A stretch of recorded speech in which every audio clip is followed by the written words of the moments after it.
युद्ध से पूरी दुनिया में गंभीर ऊर्जा संकट पैदा हो गया है। प्रधानमंत्री का ये भाषण है। भारत के लिए भी हालत चिंताजनक है। प्रधानमंत्री कह रहे हैं पेट्रोल, डीजल, गैस, फर्टिलाइजर्स की रूटीन सप्लाई प्रभावित हो रही है। हरमुज जो स्ट्रेट है, जो जलडमरू मध्य है, में अनेक जहाज फंसे हैं। 21 से 22 जहाज भारत के हैं। एक तो और आया फिर से। हरमुज में अनेक जहाज फंसे हैं, उनमें भारतीय क्रू जो लोग हैं, नाविक हैं, वो भी फंसे हैं। हरमुज विश्व व्यापार का सबसे बड़ा, वो जो डमरू मध्य जो है, सबसे बड़ा रूट है। इस रूट से विश्व व्यापार का सबसे बड़ा व्यापार होता है। अगर ऐसे हालात, जिस हालात में हम हैं, दुनिया है एग्जैक्टली, अगर ऐसे हालात लंबे समय तक रहे तो गंभीर परिणाम होंगे। कोई भी संकट हमारे हौसले और प्रयास की परीक्षा लेता है। जो भी हालात हैं वो हमारे हौसले की परीक्षा ले रहे हैं। देश ऐसे संकटों का सामना कर सके, इसके लिए 12 सालों में लगातार फैसले लिए गए हैं। ये प्रधानमंत्री जी की बात है। देश को भरोसा देना चाहता हूं कि भारत के पास क्रूड ऑयल की निरंतर सप्लाई की व्यवस्था है। मौजूदा संकट ने पूरी दुनिया की अर्थव्यवस्था को हिला दिया है। वेस्ट एशिया, पश्चिम एशिया, जहां पर ये हालात युद्ध के हैं, जो नुकसान हुआ है उसकी भरपाई में काफी समय लगेगा। ये प्रधानमंत्री जी के भाषण का हिस्सा। कोरोना के समय में जो हालात हैं, कोरोना के समय में अलग अलग सेक्टर से निपटने के लिए अफसरों का एक एम्पावर्ड ग्रुप बनाया गया था। एम्पावर्ड ग्रुप जो था, जो समस्या जो थी कोरोना के समय में, ऐसे ही वैसे जिस समय वो हालात थे वैसे ही 7 एम्पावर्ड ग्रुप बनाए हैं सरकार ने, स्थितियों से नजर रखने के लिए और निपटने के लिए। यह प्रधानमंत्री का था। राहुल गांधी जी का भी मैं पढ़ देता हूं। मोदी कभी भी भारत के हित के फैसले ले ही नहीं सकते, यह साफ दिख रहा है। यह राहुल गांधी जी का है कि मोदी जी फैसले नहीं ले सकते। वो देश और हमारे किसानों के हित में काम नहीं कर रहे हैं, यह राहुल गांधी जी का कहना है। संकट काल में गरीबों और श्रमिकों पर बुरा असर पड़ता है। राज्यों से अपील है कि यह प्रधानमंत्री मोदी जी का है। राज्यों से अपील है कि प्रधानमंत्री गरीब अन्न कल्याण योजना का लाभ मिलता रहे। यह मैंने वो हिस्सा पढ़ा जो एक तरफ प्रधानमंत्री का था और दूसरी तरफ राहुल गांधी जी ने कहा कि मोदी जी फैसले ले ही नहीं सकते। और उन्होंने एक बात और कही है कि वो वही करेंगे जो अमेरिका और इजराइल कहेगा। यह बात राहुल गांधी जी ने बोली। लेकिन सब्र रखिए, सब्र का फल मीठा होता है ना, देख लिया मैंने। लेकिन पूरी दुनिया में हालात क्या हैं यह जानना बेहद जरूरी है। और फिर कंपेयर करिएगा खुद, जहां हम खड़े हैं 140 करोड़ से ज्यादा की आबादी है, हम कहां खड़े हैं और दुनिया कहां है इस समय। सबसे पहले पड़ोसी देशों से शुरू करता हूं। श्रीलंका, बुधवार को स्कूल कॉलेज में छुट्टी घोषित कर दी गई है। वहां गैर जरूरी सरकारी कर्मचारियों के लिए सार्वजनिक छुट्टी घोषित की गई है। नेशनल फ्यूल पास क्यूआर आधारित राशनिंग शुरू हो गई है। निजी वाहनों को हफ्ते में 15 लीटर तक तेल और सार्वजनिक परिवहन को 200 लीटर तेल की बात कही गई है। बांग्लादेश, आपका पड़ोसी, सभी विश्वविद्यालय, विदेशी पाठ्यक्रम वाले स्कूल और कोचिंग सेंटर बंद हैं। सभी कक्षाओं को ऑनलाइन मोड पर शिफ्ट किया गया है।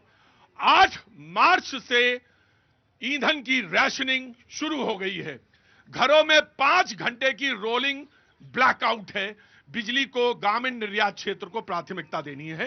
यह बांग्लादेश का है।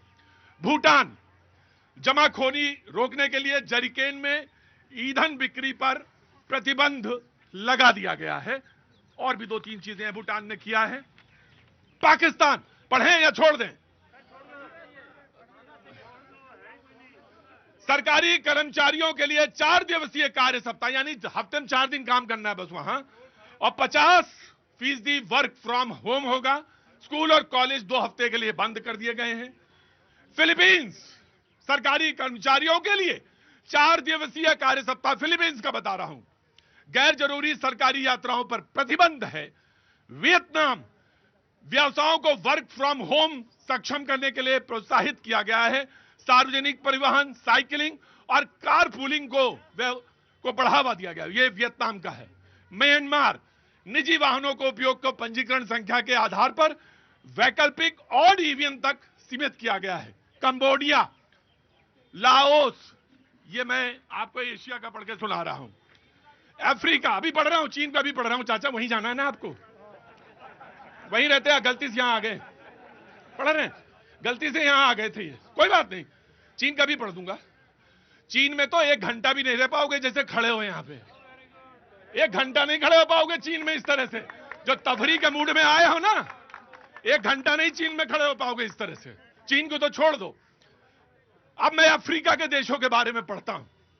28 मार्च से मिस्र, कायरो, 28 मार्च से मॉल, रेस्टोरेंट, रिटेलर वीकेंड पर रात 9 बजे के बाद बंदी रहेगी। यह मिस्र में है। सरकारी भवन शाम 6 बजे के बाद बंद हो जाएंगे। बिजली की खपत कम करने के लिए इलेक्ट्रिक बिलबोर्ड बंद कर दिए, जो चमकते रहते हैं बिलबोर्ड, वो बंद कर दिए गए हैं मिस्र में। केन्या, ईंधन राशनिंग पर काम हो रहा है वहां पर। दक्षिण साउथ अफ्रीका, उद्योग स्तर पर नियंत्रण, आवंटन उपाय लागू किए गए हैं। कई प्रांतों में डीजल का स्टॉक खत्म हो गया है। ये साउथ अफ्रीका। किसी ने कहा कि भारत का बताओ, है ना? भारत में तो चचा खड़े हो, पान खा के आओ तब तक बगल में जाओ, चौराहे पान खाओ फिर आओ।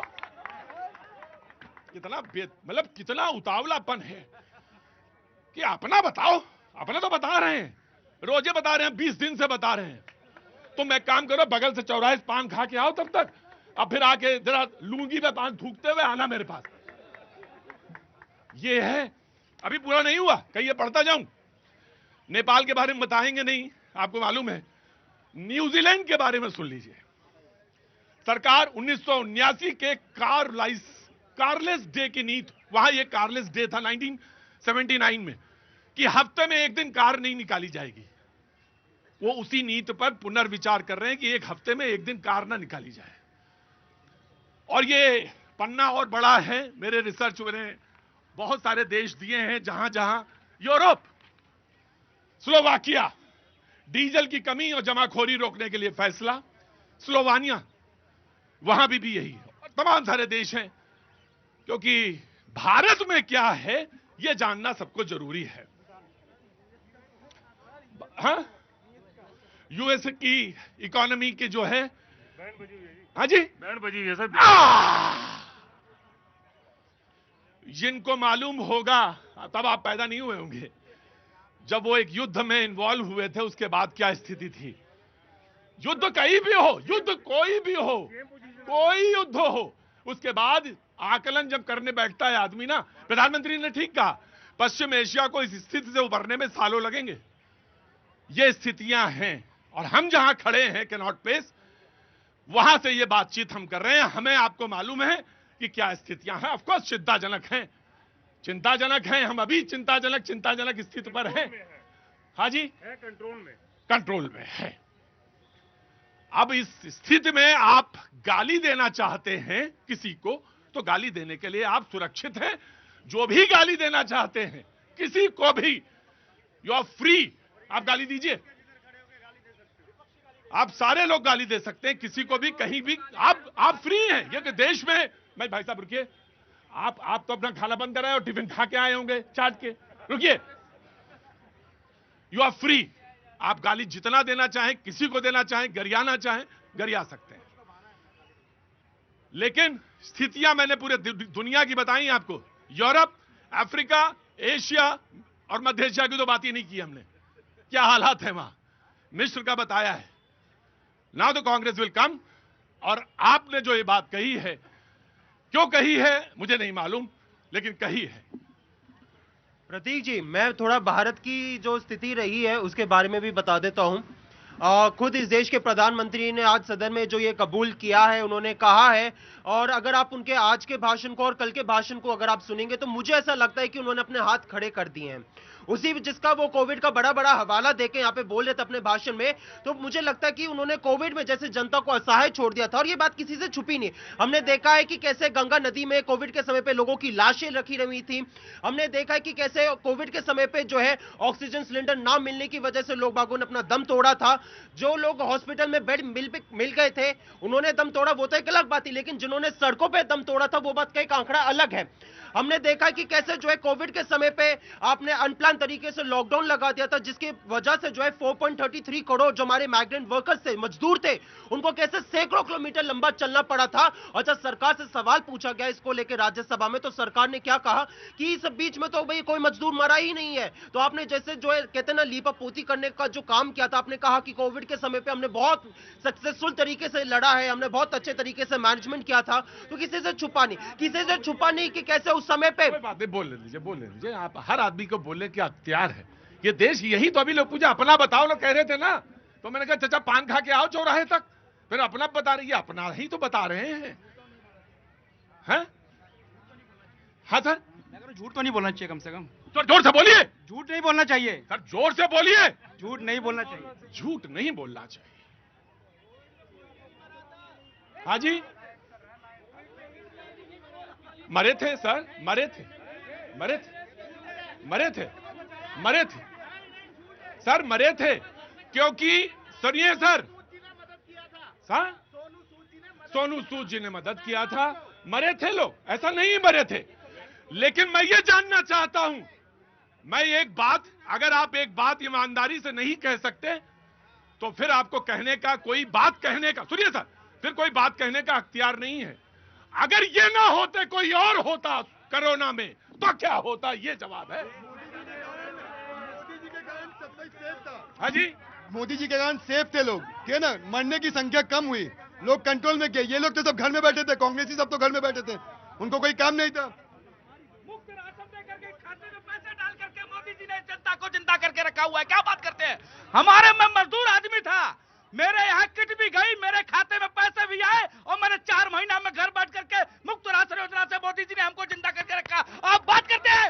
एक बात और मैं कहना चाहता हूँ, इन्होंने कहा अभी एक बात नहीं, बात इन्हीं की होगी। पहले सवाल मैंने रखा, चाचा ठीक है ना, ईद बढ़िया रही ना, आज चमक रिया है, आज बड़ा चढ़ा सामने से, सूट देखने तो मुझे, आई गजा चमक रिया है आज, चाचा चमक रिया है जी। पूरी बात होने दीजिए, पूरी बात। देखिए, अभी यहाँ पे कोई हमें भाई बता रहा था कि सोनू सूद जी ने मदद किया था। वो यही तो दुर्भाग्यपूर्ण बात है इस देश की कि एक अभिनेता को आके मदद करना पड़ा, और सरकार के एक भी नुमाइंदे की यहाँ पे, अगर आप कोई नाम बता सको तो बता दो। सोनू सूद का आप सबने यहाँ पे नाम लिया, ताली बजाई, एक सरकार के नुमाइंदे का नाम लेकर बता सको तो बताने का काम करिए। दूसरी बात मैं कहना चाहूंगा, कोविड के समय पे, एक सेकेंड, कोविड के समय पे